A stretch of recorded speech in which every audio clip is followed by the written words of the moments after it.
안녕하세요. 클레어 의원 박윤정 원장입니다. 이번 영상에서는 가성비로 모공을 줄일 수 있는 방법에 대해서 이야기를 해보려고 하는데요. 사실 넓어진 모공은 누구나 다 고민이실 것 같아요. 좁은 모공이어도 예전보다 어쨌든 나이가 들수록 모공도 넓어지니까 또 고민이실 거고, 뭐 여드름이라든지 흉터와 함께 모공이 눈에 보일 정도로 많이 파여 있고 또 이렇게 넓으신 분들도 되게 고민이시죠. 그래서 실제로 모공을 고민으로 피부과에 오시는 분들이 굉장히 많으신데, 이 모공을 치료하는 데는 저도 이렇게 한두 번의 시술만으로 좋아진다라고 설명을 드리지는 않습니다. 하지만 우리가 당장 중요한 일이 있거나 뭐 촬영이 있거나 해서 단기간에 모공을 조금 저렴한 가격으로 가성비 있게 치료하는 방법 무엇인지 이번 영상에서는 이야기를 해보도록 하겠습니다.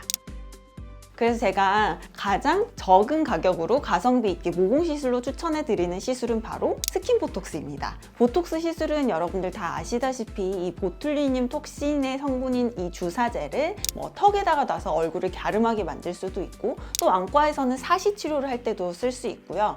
긴장성 두통이신 분들의 증상 완화를 위해서 목이라든지 측두근에 놔서 두통을 완화시키는 이런 효과도 있는데요. 스킨 보톡스는 원래 보톡스를 시술하는 그 목적대로 근육의 시술을 하지는 않아요. 훨씬 더 우리가 정해진 용량보다 훨씬 더 연하게 희석을 해서 피부에 얇게 주사를 하는 방법인데, 이 스킨 보톡스가 원래 보톡스를 놓는 시술 방법이 아님에도 불구하고 이렇게 많이 시술을 하는 이유는 보톡스의 조금 특이한 특성 때문입니다. 원래는 주름을 치료할 때 움직이는 근육을 잡아주어서 눈가 주름이나 미간이나 이마 주름을 잡아주는 것이 보톡스의 원래 정해진 시술 방법인데, 근육에다 주사를 하지 않고 피부에다가 얇게 깔았을 때 잔주름이 펴지는 효과를 볼 수가 있어서 스킨 보톡스 시술을 시작하게 됐어요. 근데 이 스킨 보톡스를 얼굴 전체 했을 때 어떤 효과가 있느냐, 제가 이 스킨 보톡스를 지금 모공을 줄일 수 있는 시술로 안내를 해드리고 있잖아요. 이 보톡스의 조금 특이한 효과 중에 하나가 피지를 조절하는 효과가 있습니다. 그래서 피지 분비가 너무 과도한 경우에 이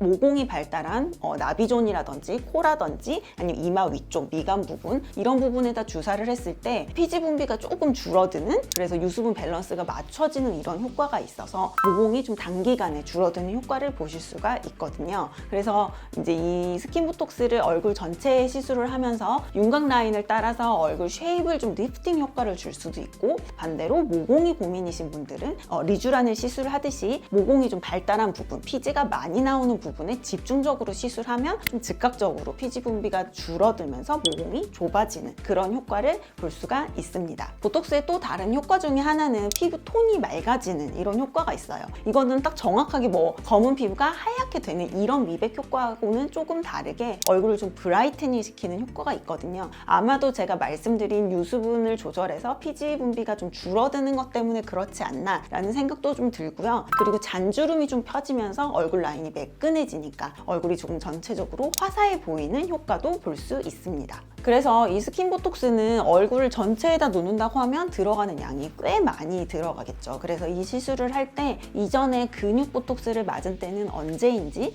이런 것도 한번 체크를 해봐야 되고, 또 나이가 드신 분들은 스킨 보톡스를 시술해도 그게 근육에 영향을 주기도 하거든요. 그래서 나이 이런 부분도 고려를 해야 되고요. 젊은 분들이지만 특히 얼굴이 작으신 분들은 갖고 있는 근육의 발달 정도가 적기 때문에 소량의 보톡스로도 표정을 짓는 데 영향을 줄 수 있습니다. 스킨 보톡스로 시술을 했는데도 웃을 때 잘 안 움직여지는 것 같아요, 눈이 무거운 것 같아요, 이렇게 말씀을 하시는 게 바로 이런 이유 때문이거든요. 그래서 스킨 보톡스를 시술하시기 전에는 내가 이전에 보톡스 시술을 언제 맞았는지 체크하는 것이 필요하고, 내 나이나 원래 내가 보톡스를 맞았을 때 반응하는 이런 정도에 대해서 시술을 하시기 전에 시술하는 선생님과 충분히 상담을 하시고 시술하기를 권해드립니다. 그리고 또 보톡스 시술을 할 때 빠질 수 없는 부분이 내성에 대한 부분인데요. 저희가 보톡스 내성에 대해서 주의를 드릴 때 턱 보톡스 이상의 용량, 그러니까 50유닛 이상의 용량이 들어가는 시술은 내성이 생길 수 있는 가능성이 높으니까 이 부분에 대해서 한번 좀 생각을 해보시고 내성 발생률이 적은 보톡스를 시술할 것인지 한번 권유를 해드리거든요. 대부분 스킨 보톡스에 들어가는 보톡스의 용량은 50유닛 이상이에요. 거의 100유닛 가까이 들어가기도 하고, 목이라든지 좀 범위가 넓어질수록 200유닛까지도 들어갈 수도 있겠죠. 그래서 우리가 스킨 보톡스를 시술 시술할 때 굉장히 희석을 해서 들어가기 때문에 한 부위마다 들어가는 용량은 적지만 전체적으로 내 몸이 받아들이는 보톡스의 양은 꽤 많기 때문에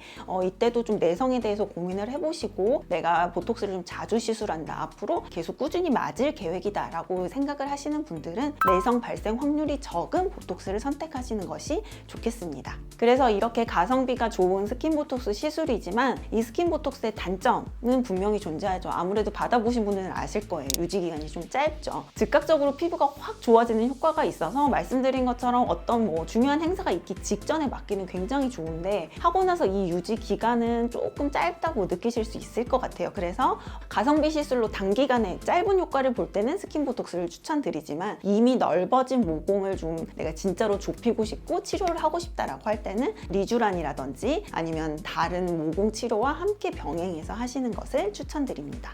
이번 영상에서는 스킨보톡스로 가성비 있게 모공을 치료하는 방법 그리고 주의하실 점에 대해서 설명드렸는데요. 이번 영상이 도움이 되셨기를 바라고 저는 또 다음 영상에서 좋은 내용 준비해 보도록 하겠습니다. 감사합니다.